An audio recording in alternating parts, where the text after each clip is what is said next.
I figured out not only what the next Zelda game will be, but also how Breath of the Wild and Tears of the Kingdom fit in with the grander Zelda timeline and Nintendo's new meta philosophy regarding the series that they're purposely keeping hush-hush in order to stoke conversation online. I've got all that and more coming at ya, so grab yourself a Noble Pursuit to sip on, sit back, and let me explain how Nintendo is rebooting Zelda. It seems like no one can figure out where Tears of the Kingdom falls in the Zelda timeline, but it's not like that's anything new. Us Zelda fans have been scratching our heads over this problem for 7 years now, as Breath of the Wild has the exact same issue. Obviously, the two games are in the same continuity. This is the same Link and the same Zelda who defeated Calamity Ganon in the previous title, right? Believe it or not, some people aren't so sure. Yeah, they look the same, they have the same voice actors, same cast, background characters, same Hyrule. Actually, that last one is where the confusion comes in. While the layout of the map is obviously the same as in Breath of the Wild, minus the addition of new buildings and caves, there are some notable unexplained changes. First and foremost, where is all the Sheikah tech? Where are the 100+ shrines, all the old towers, the guardians, and the biggest question, where the hell are the divine beasts? And since we're on the topic, remember Malice? Yeah, well, now for some reason everyone calls it Gloom. What is up with all these unexplained changes? Let's tackle this Malice one first. I think it has a very easy explanation. That's not just the translators made a mistake. See, Hyrule was under the threat of the Calamity Ganon for 100 years, and in those 100 years, the land was plagued by the guardians, monsters, and some areas had Malice, the red-black goo that hurts to touch. But after Link and Zelda returned, all these problems went away. They destroyed Ganon and the Malice disappeared. And after that, like 5 or 6 whole years passed. At the beginning of the game, Zelda describes the gloom as a recent phenomenon. To the people of Hyrule, this isn't Malice, because Malice is gone.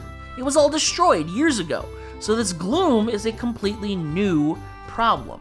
The only reason we players see Malice and Gloom as interchangeable is because we have the meta-knowledge that they both ultimately originate from Ganondorf. And this time skip between games actually explains the other weird discrepancy too, the Sheikah technology. Consider for a moment, how would you feel if guardians and divine beasts, designed to protect you from evil, were taken over by that evil and rampaged around for 100 years straight? Even though they've been converted back to good, I don't blame the people of Hyrule for being terrified that they might turn again at any minute, and the terror would be back in full force. With how in touch Princess Zelda is with the people of Hyrule, I'm sure she sensed this fear and made it a point to remove all traces of the Sheikah from the land. It would keep people safe, and it would give them a sense of calm. This is also why the NPCs in Tears of the Kingdom don't talk about it. You all remember how awful 2020 was, right? How often does anyone bring that up anymore in casual conversation? It's something we'd all collectively like to put behind us, just like the people of Hyrule would with the Sheikah tech. That said, Zelda is savvy and smart. She knows this tech is very useful, so she tasked Purah with reworking and rebranding it all. That's why the Sheikah Slate is now the Purah Pad. It's all marketing. No one's gonna buy the 9/11 themed iPad, and no one in Hyrule wants a Sheikah Slate. But Purah Pad? Everybody loves Purah. Probably a little bit too much, honestly. Easy sell. Okay, so Breath of the Wild and Tears of the Kingdom are definitely the same continuity. Glad we got that sorted. As far as how they fit together, Tears takes place after Breath, but its flashbacks are before Breath. If I could make a simple timeline, it would look something like this. First, we have Tears of the Kingdom flashbacks, Hyrule's founding, the rise of Ganondorf, the imprisoning war, and finally, Zelda becomes the Light Dragon. After that, there is a big gap in the timeline. I'm assuming 10,000 years, but it could be more. In that 10,000 years, the Kingdom of Hyrule works with the Sheikah to develop the divine beasts and the guardians. When Ganondorf's malice leaks out from beneath Hyrule Castle in the form of Calamity Ganon for the first time, he is defeated by the ancient hero, the princess, and the 4 pilots of the divine beasts. Peace is restored, and 10,000 more years pass. Then we get the events of Breath of the Wild, where Ganon seizes control over the Sheik attack. Link is defeated, he heals for 100 years before finally defeating Ganon once again. With Link and Zelda now reunited, several more years pass. Some people think it's only been 2, some say it's as many as 7. I think 5 or 6 is a pretty good estimate. Finally, we get the events of Tears of the Kingdom. The gloom appears, Ganondorf is unsealed, Zelda is sent back in time, Link awakens the sages, defeats Ganondorf, and Zelda is returned to her Hylian form. Make sense? Everybody on board? Great. Now we ask the question, how do these games fit into the grand Zelda timeline? And speaking of, why do we have to ask that? Why do we have to struggle and theorize to figure out where these games fit? I thought Nintendo put all these timeline shenanigans to rest all the way back in 2011. They dedicated themselves to a timeline and managed to squeeze all the games in somehow.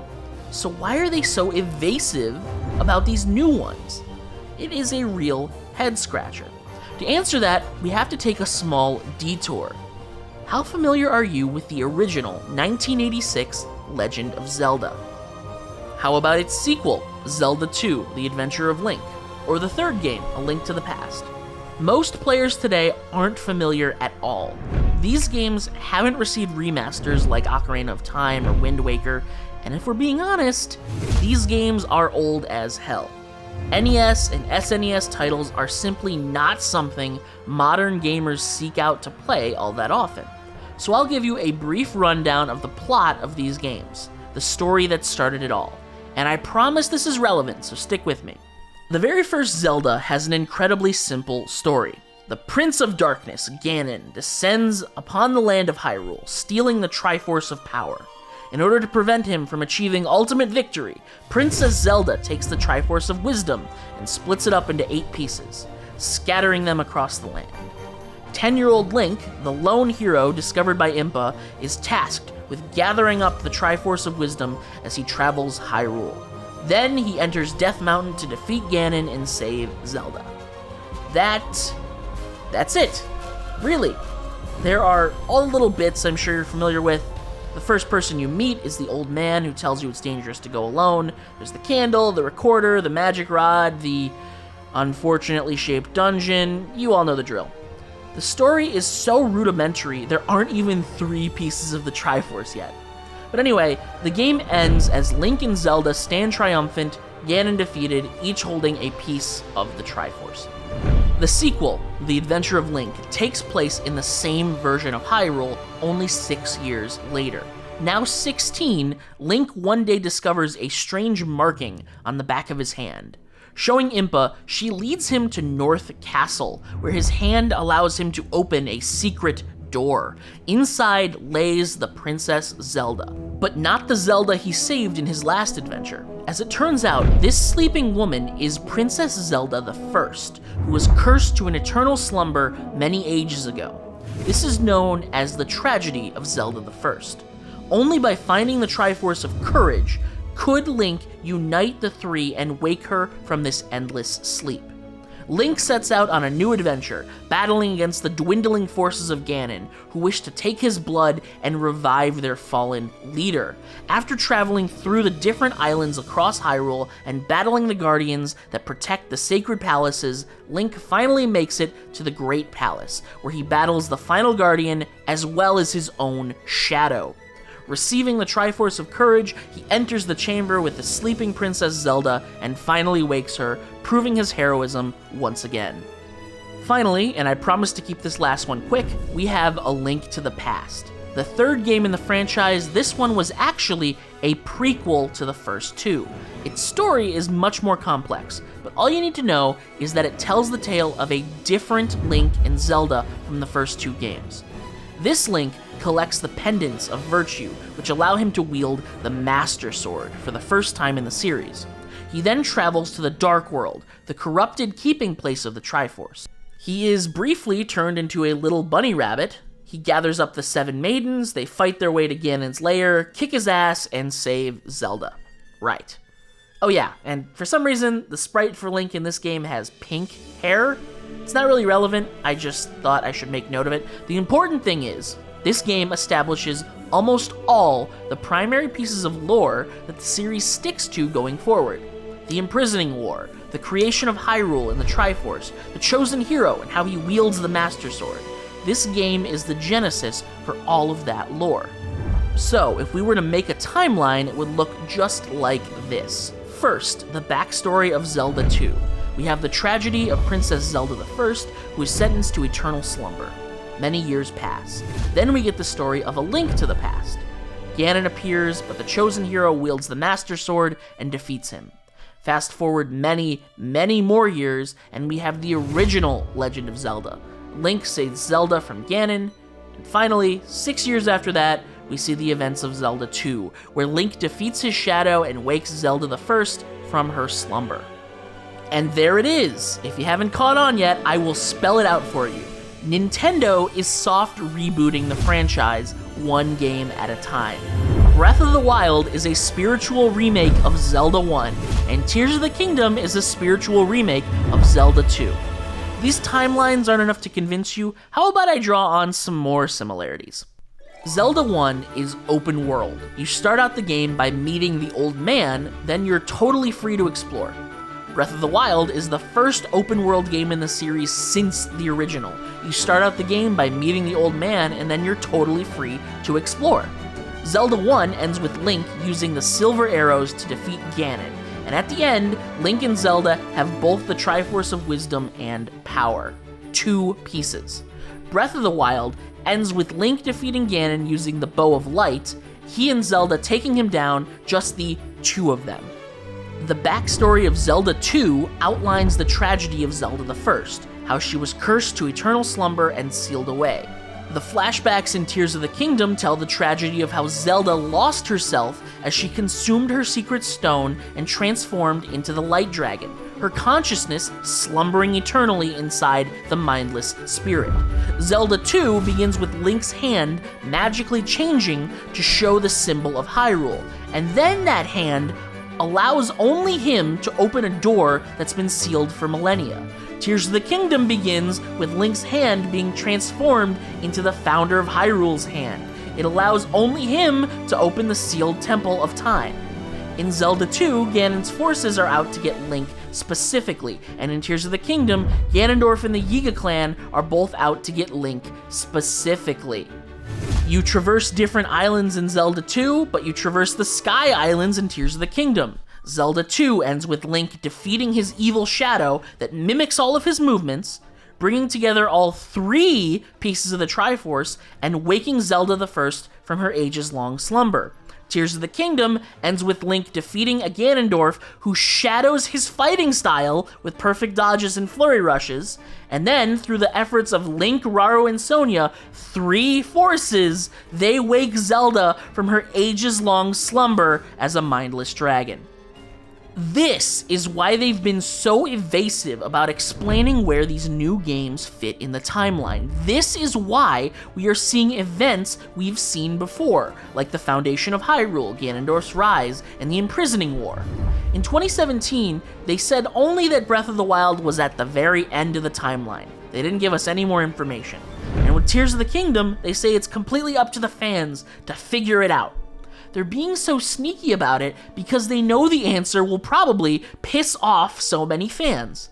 After 25 years of confusing nonsense connecting all their games, they finally gifted us with Skyward Sword and the official timeline, and now they're immediately ignoring it. Well, okay, maybe not ignoring, but recreating it. Let's take a step back and look at that. This modern series, which I'm going to call the Breath Zelda for sake of brevity, could fit in a couple places. We know now that on a meta level, Breath Zelda games are essentially reboots, remaking the very first 2 games in the series, but vastly altering large aspects of the story. So it could be that they exist in a completely separate timeline, parallel to the original timeline. But I think the more likely truth is that the Breath timeline exists after the original timeline, and the Zelda universe operates on some sort of cyclical basis. Just as the micro-story of Link fighting Ganon to save Zelda has happened many times in one single timeline, that whole macro timeline also repeats over and over again. That's a little confusing, so let me explain. It sort of looks like this. The basic story of Link fights Ganon and saves Zelda could be represented by ABC. And this ABC story happens over and over again in Hyrule. It happened in Skyward Sword, in Minish Cap, in Ocarina of Time, etc. This makes up a macro timeline 1, 2, 3. What I'm proposing is that after repeating the micro timeline so many times, Nintendo is finally repeating the macro timeline, like so. In the original macro timeline, the one published in Hyrule Historia, there were many heroes and many Princess Zeldas, but there was also a Foundation of Hyrule, an imprisoning war, a Zelda that slumbered for millennia, etc. This all happened already. So the fact that it happened again in the story of Tears of the Kingdom shows us that the macro timeline is finally repeating. All the events from the previous games happened. It's still one continuity, but we're so far in the future that entire eras are now repeating themselves. This explains why there are all the little nods to previous games in Breath of the Wild and Tears of the Kingdom, even though it seems like these new games don't fit nicely anywhere on the old timeline. It's so far in the future that all of it happened. All 3 branched timelines happened. Far, far after they all converge, the macro timeline reset, and it's retelling the original story in a new way. So what does all this mean? First, it means that the sequel to Tears of the Kingdom will be a spiritual successor to, you guessed it, A Link to the Past, the 3rd Zelda game released and the one I skimmed over earlier. Remember that it was a prequel to the original 2 games. It follows Link as he traverses the Dark World and saves the 7 maidens, all many years before the Link we meet in the original 2 titles. And we are perfectly poised to see all these plot points play out again in the sequel to Tears of the Kingdom. This slot right here, displayed by the mural on the timeline. For 2 games now, there have been all these hints of the ancient hero, the one shown in the mural that battled the Calamity Ganon 10,000 years ago. A hero we know is not our Link. In Tears of the Kingdom, we get the ancient hero's aspect, which shows us that this hero looked like a Zonai, also wielded the Master Sword, and battled the Calamity Ganon the first time it broke free. I believe the 3rd game in this trilogy will be our spiritual reboot for A Link to the Past, showing us the adventures of the ancient hero as he battles the Calamity Ganon. And here is the awesome twist. Are you ready for this? After getting all the shrines and all the light roots, I was wondering how Nintendo could possibly expand any more on this version of Hyrule if we were to come back here yet again in another game. But if you know anything about A Link to the Past, you know that there is a dark world, a mirror version of Hyrule with different people, monsters, everything. What if, instead of there being a dark world, instead you shift to a different version of Hyrule, the one in the past? A literal Link to the Past where you shift between the bodies of our Breath Link and the ancient hero. Not unlike how Link shifted his consciousness between child and adult bodies in Ocarina of Time. We know that this ancient version of Hyrule would have countless differences. Obviously the people you meet, the monsters you encounter, but even the landscape would be different. From the Tears of the Kingdom flashbacks, we can see that the dueling peaks were once a single mountain, and the myth is that it was split in 2 by a dragon. I'm betting we will get to see that happen. Or the 3 ancient Colossus skeletons that litter Hyrule. It's very likely we'll get to see what they were like when they were alive, as the ancient hero. Finally, what about the Lost Woods and the Great Plateau? Since Breath of the Wild, the Zelda community has been theorizing that the two somehow swapped places. I would bet good money that will be a major plot point in the sequel. Breath of the Wild laid so many subtle hints about the Zonai, who were front and center in Tears of the Kingdom. I highly doubt Nintendo would plant all these other little seeds if they didn't plan to come back to them in a sequel, and a story set in the time of the ancient hero is perfectly poised to do all of that. And if that's not enough evidence for you, consider, we know there are plenty of adventures to be had for this hero. If you've completed the 8 heroine side quest in Tears of the Kingdom, it seems fairly obvious that the 8th heroine, who's actually a Vo, a man, is really a past version of Link. This 8th hero is something they've been hinting at since Breath of the Wild, so I have no doubt it will completely pay off when the player gets to become the 8th hero in the events of the next installment. Still not convinced? Here's some crackpot proof. A Link to the Past is the only game where it appears Link's hair isn't blonde. That's right, baby, it was relevant. Link's hair appears to be pink in the sprite. Is it any coincidence that the ancient hero's aspect also lacks blonde hair, but instead it's red, a darker shade of pink? And in the Dark World, Link transforms into a bunny rabbit with a fluffy tail and big floppy ears. Look at those big ears and that fluffy tail. This prediction fits perfectly because A Link to the Past, specifically the game manual, outlines a lot of important lore that has been absent in the world building of the Breath games.